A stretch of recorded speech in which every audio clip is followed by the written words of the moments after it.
علیکم۔ پرانے زمانے میں کسی علاقہ پر ایک سلطان حکومت کیا کرتا تھا جو بڑا ظالم اور منکر خدا تھا، جبکہ اس کا وزیر توحید پر ایمان رکھتا تھا۔ وزیر نے بڑی کوشش کی کہ کسی طرح سے سلطان کو الحاد سے نکال کر اہل ایمان میں شامل کرے، لیکن اس کی کوئی بھی کوشش ثمر آور نہ ہو سکی۔ ایک مرتبہ وزیر نے ایک ماہر انجینئر کو اپنے پاس بلایا اور کہا کہ میں چاہتا ہوں کہ باہر جنگل میں آبادی سے بہت دور سلطان کے لیے ایک عظیم الشان محل بناؤ۔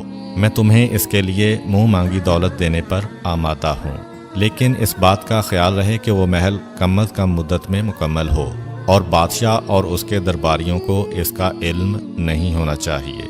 ماہر تعمیرات نے وزیر کے حکم کی تعمیل کی اور تھوڑے ہی عرصہ میں اس جنگل میں ایک عظیم الشان محل تعمیر کر دیا۔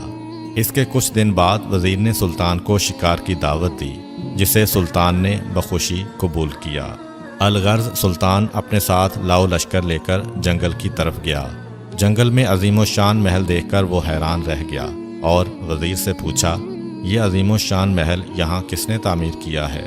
وزیر نے کہا، یہ ایک عجوبہ ہے، ہم اس کے قریب جائیں گے تو اس کی حقیقت مزید واضح ہوگی۔ چنانچہ بادشاہ اور وزیر اس محل کے قریب پہنچے۔ اس محل کے حسن و جمال کو دیکھ کر بادشاہ کی آنکھیں پھٹی کی پھٹی رہ گئیں۔ اس نے وزیر سے کہا، میں حیران ہوں کہ اتنا حسین و جمیل محل جنگل میں کس نے بنایا؟ وزیر نے کہا، بادشاہ سلامت، پچھلی سردیوں میں سیلاب آیا تھا اور جب سیلابی ریلا یہاں سے گزرا تو سیلاب نے یہاں بڑی مٹی پتھر لا کر ڈالے۔ پھر کچھ دنوں بعد پانی خشک ہوا تو مٹی اور پتھر ایک دوسرے کے ساتھ پیوست ہو گئے اور یوں اس محل کی دیواریں بن گئیں۔ اس کے بعد سیلاب آیا تو وہ اپنے ساتھ لکڑیاں بہا کر لایا، اور جب لکڑیاں یہاں پہنچیں تو وہ یہاں رک گئیں، اور پھر چند ہی دنوں میں انہوں نے دروازوں اور چھت کی شکل اختیار کر لی۔ اس کے بعد ہوا آئی تو اس میں پھولوں کے بیج اڑتے ہوئے آئے اور خوبصورت چہچہاتے ہوئے پرندے یہاں آئے، اور پھول کے بیج یہاں کیاریوں میں آ کر پھلنے پھولنے لگے، اور یوں یہ محل وجود میں آ گیا۔ جب بادشاہ نے وزیر کی تقریر سنی تو اس نے زور سے کہکہا لگایا اور کہا، یا تم پاگل ہو گئے ہو یا تم مجھے پاگل سمجھتے ہو؟ کیا میں اتنا پاگل ہو گیا ہوں کہ تمہاری یہ احمقانہ باتیں تسلیم کر لوں گا؟ کوئی بھی محل اس طرح سے کبھی نہیں بنتا، اس کے لیے ماہر تعمیرات اور معماروں اور مزدوروں کی ضرورت ہوتی ہے، پھر کہیں جا کر ایک محل بنتا ہے۔ وزیر نے کہا، سلطان معظم، آپ نے بالکل صحیح فیصلہ فرمایا کہ مٹی اور گارا خود بخود اینٹوں میں تبدیل نہیں ہوتا اور ایک محل اچانک ظہور پذیر نہیں ہو جاتا۔ اب آپ خود ہی انصاف کریں کہ جب ایک محل خود بخود وجود میں نہیں آتا بلکہ اس کے لیے ماہر تعمیرات، معماروں اور مزدوروں کی ضرورت ہوتی ہے، تو یہ کائنات، یہ سورج، چاند، ستارے، دریا، سمندر، نباتات، جمادات اور اونچے پہاڑ از خود کیسے پیدا ہو گئے؟ کیا ان کا کوئی خالق نہیں ہے؟ وزیر کی اس گفتگو سے بادشاہ کی آنکھوں پر پڑا پردہ ہٹ گیا اور وہ خدا پرست بن گیا۔ ایک خلیفہ کے پاس ایک غلام تھا جس سے خلیفہ بے حد محبت کرتا تھا۔ ایک مرتبہ غلام بیمار ہوا اور آہستہ آہستہ اس کی بیماری میں اضافہ ہوتا گیا۔ خلیفہ نے اس کے علاج کے لیے نامور طبیب بلائے، مگر کسی کی دوا سے کوئی افاقہ نہ ہوا۔ اس شہر میں ایک نامور طبیب رہتا تھا، خلیفہ نے اسے بھی بلایا۔ اس نے غلام کو ملاحظہ کیا اور اس نتیجہ پر پہنچا کہ اسے جسمانی طور پر کوئی تکلیف نہیں ہے، البتہ اس کا وجدان ناخوش ہے، اسے کوئی روحانی روگ لگا ہوا ہے۔ طبیب نے وہاں پر موجود تمام تیمارداروں کو ہٹا دیا، اور جب اس کمرہ میں کوئی باقی نہ رہا تو اس نے مریض سے کہا، میں نے پوری توجہ سے تمہارا معائنہ کیا ہے، تمہیں ظاہری بیماری کی کوئی شکایت نہیں ہے، البتہ تمہارا ضمیر سخت ناخوش ہے۔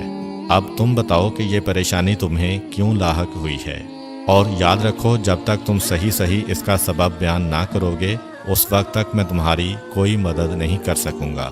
یہ سنا تو غلام نے اپنا سر جھکایا، پھر کچھ دیر بعد اس نے کہا، یہ نمک حرامی کی اذیت ہے جسے میں جھیل رہا ہوں، میرا ضمیر مجھے کچوکے دیتا ہے۔ بات یہ ہے کہ یہاں خلیفہ کے ایسے کچھ مقرب بھی موجود ہیں جو اندرونی طور پر خلیفہ کے دشمن ہیں اور ظاہری طور پر اس کے وفادار کہلاتے ہیں۔ ایسے ہی لوگوں نے مجھے گمراہ کیا اور مجھ سے کہا کہ میں خلیفہ کے مشروب میں زہر ملاؤں تاکہ وہ زہر سے مر جائے۔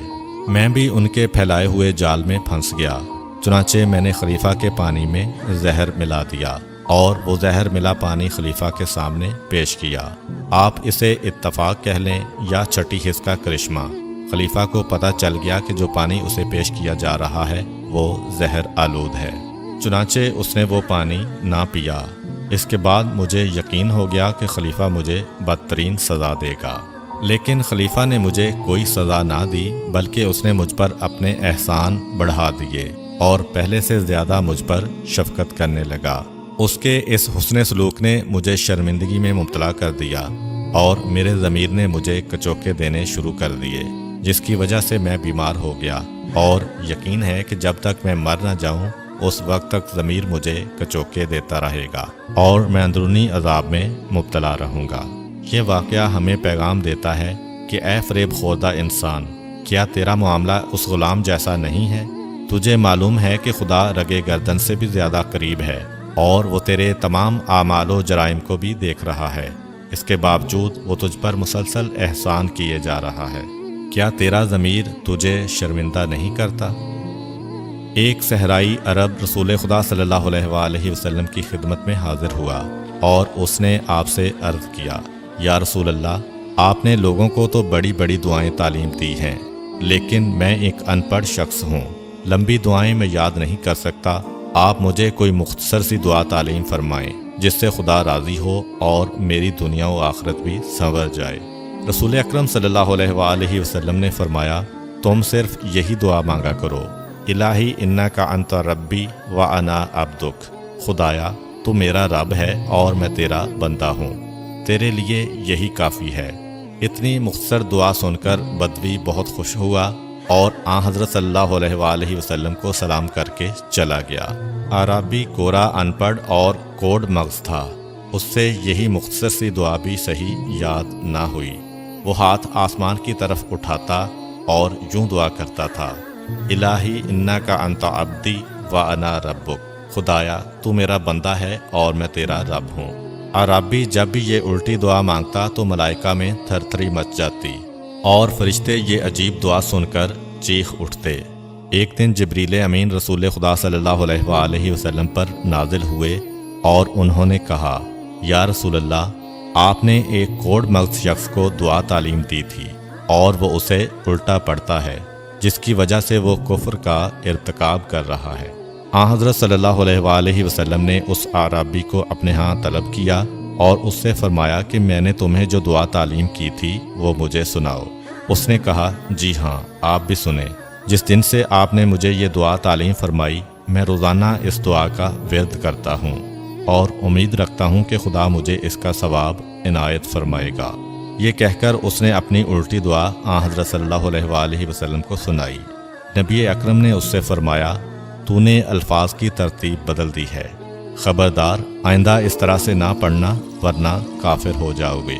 آن حضرت صلی اللہ علیہ وآلہ وسلم کا فرمان سن کر وہ اعرابی بہت پریشان ہوا اور رو رو کر کہنے لگا، یا رسول اللہ، اب تک تو میں دعا کی وجہ سے کفر کا ارتکاب کرتا رہا ہوں، اب آپ مجھے ایسی دعا تعلیم فرمائیں جس سے میری سابقہ غلطی معاف ہو سکے۔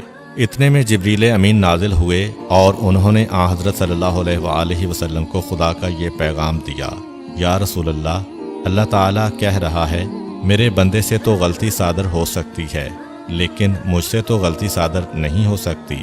میں بندے کی زبان کو نہیں دیکھتا کہ اس سے کیا الفاظ برآمد ہو رہے ہیں، میں تو اپنے بندے کے دل پر نظر کرتا ہوں، اگر اس کے دل میں ایمان ہوتا ہے تو اس کی زبان کے غلط الفاظ بھی میرے لیے صحیح الفاظ کا درجہ رکھتے ہیں اور میں اسے معاف کر دیتا ہوں۔